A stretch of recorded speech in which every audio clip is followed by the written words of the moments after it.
Alhamdulillah wassalatu wassalamu ala Rasulillah Sayyidina Muhammad ibn Abdullah wa ala alihi wa sahbihi wa man wala amma ba'd.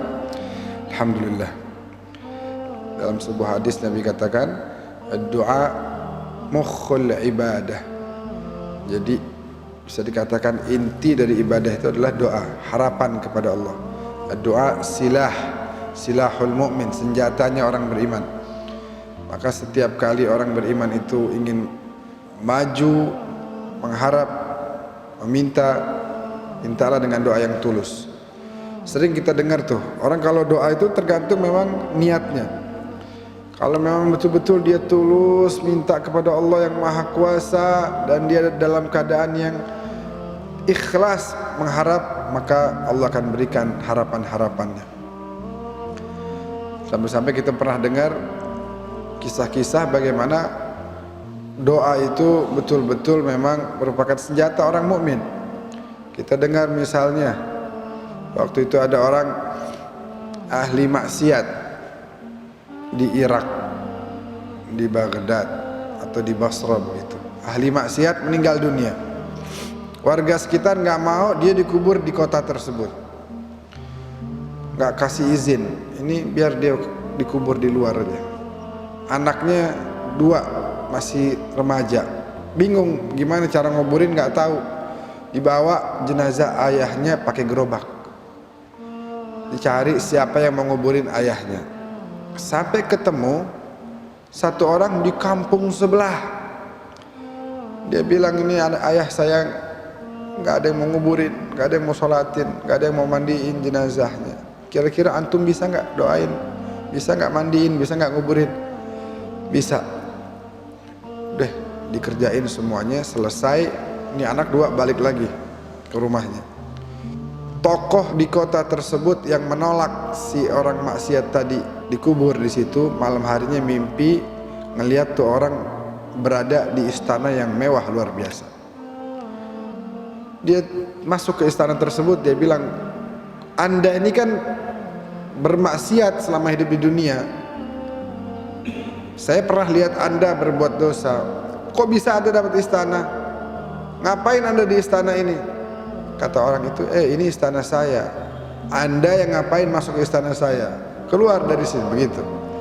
Buru-buru paginya dia datengin si anak-anaknya. Dia bilang, di mana abah antum dikubur? Di kampung sebelah. Siapa yang nguburin? Ada orang situ. Datengin. Dia tanya, antum doa apa? Saya lihat ini orang yang meninggal yang harusnya bayangan saya dia ini dapat siksa, ini malah dia mendapat kenikmatan yang luar biasa. Ini pasti rahasianya ada di doa antum. Dia bilang, ya saya kuburkan sebagaimana normalnya. Apa yang beda? Nggak ada yang beda. Oh ada, waktu doa itu memang saya selipkan begini katanya. Bayangkan nih betapa pentingnya posisi doa. Dia kesian. Dia bilang, ya Allah, ini orang nih, jenazah nih ditolak dikubur di tempat tinggalnya.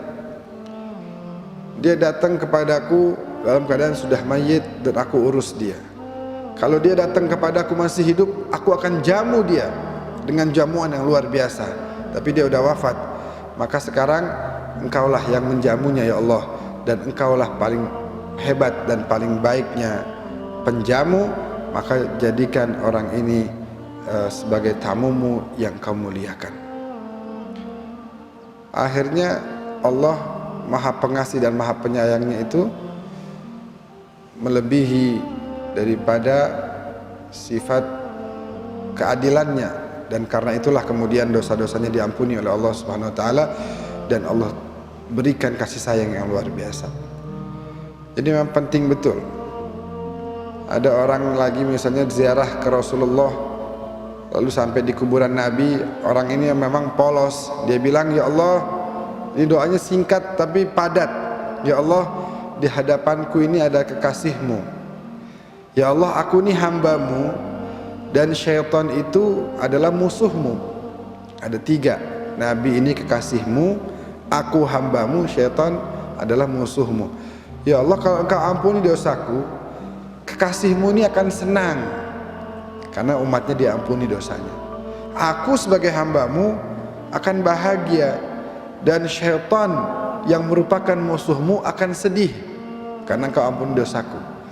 Namun kalau engkau tidak ampuni dosaku ya Allah, kekasihmu Nabi Muhammad akan sedih, aku hambamu akan celaka, justru syaitan musuhmu itu akan senang. Ya Allah, engkau lebih pilih menyenangkan Nabi Muhammad apa menyenangkan syaitan? Ya, jadi seperti dipaksa begitu. Ya mau nggak mau pasti akan diampuni dosa-dosanya oleh Allah Subhanahu wa taala.